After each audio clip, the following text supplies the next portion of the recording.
Sheikh chilli एकदम बेवकूफ़ था और हमेशा बेवकूफ़ी भरी बातें ही करता था।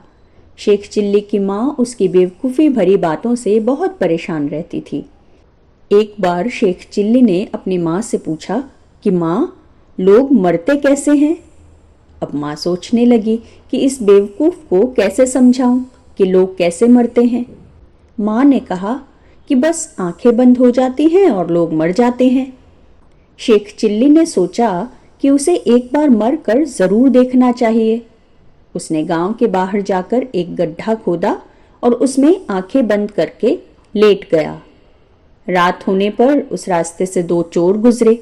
एक चोर ने दूसरे से कहा कि हमारे साथ एक साथी और होता तो कितना अच्छा होता।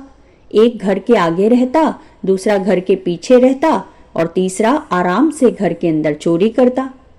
शेख चिल्ली उनकी ये बातें सुन रहा था। वो अचानक बोल पड़ा, भाइयों, मैं तो मर चुका हूं। अगर जिंदा होता तो तुम्हारी मदद कर देता। चोर समझ गए कि ये एकदम बेवकूफ आदमी है। एक चोर शेख चिल्ली से बोला, भाई, जरा इस गड्ढे से बाहर निकलकर हमारी मदद कर दो। थोड़ी देर बाद आकर फिर मर जाना। मरने की ऐसी भी क्या जल्दी है? शेख चिल्ली को गड्ढे में पड़े पड़े बहुत भूख लगने लगी थी और ठंड भी लग रही थी। उसने सोचा कि चलो चोरों की मदद ही कर दी जाए। तीनों ने मिलकर तय किया कि शेख चिल्ली अंदर चोरी करने जाएगा। एक चोर घर के आगे खड़ा रहकर ध्यान रखेगा और दूसरा चोर घर के पीछे ध्यान रखेगा। शेख चिल्ली को तो बहुत भूख लगी थी, इसलिए वो चोरी करने के बजाय घर में कुछ खाने पीने की चीजें ढूंढने लगा। रसोई में शेख चिल्ली को दूध, चीनी और चावल रखे हुए मिल गए। अरे वाह, क्यों ना खीर बनाई जाए? शेख चिल्ली ने सोचा और खीर बनानी शुरू कर दी। रसोई में ही एक बुढ़िया ठंड से सिकुड़ कर सोई हुई थी।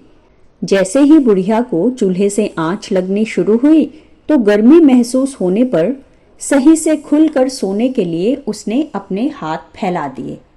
शेख चिल्ली ने सोचा कि ये बुढ़िया खीर मांग रही है। शेख चिल्ली बोला, अरे बुढ़िया, मैं इतनी सारी खीर बना रहा हूँ, सारी अकेले थोड़ी ही खा लूंगा। शांति रख, तुझे भी खिलाऊंगा। लेकिन बुढ़िया को जैसे जैसे सेक लगती रही वो और भी ज्यादा फैलकर सोने लगी। उसने हाथ और भी ज्यादा फैला दिए।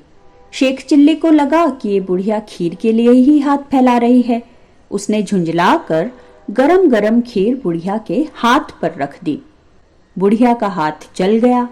चीखती चिल्लाती बुढ़िया एकदम हड़बड़ा कर उठ गई और शेख चिल्ली को पकड़ लिया। शेख चिल्ली बोला, अरे मुझे पकड़कर क्या करोगी? असली चोर तो घर के बाहर और पीछे खड़े हैं। मुझे तो बहुत भूख लगी थी, मैं तो अपने लिए खीर बना रहा था। इस तरह शेख चिल्ली ने अपने साथ साथ असली चोरों को भी पकड़वा दिया।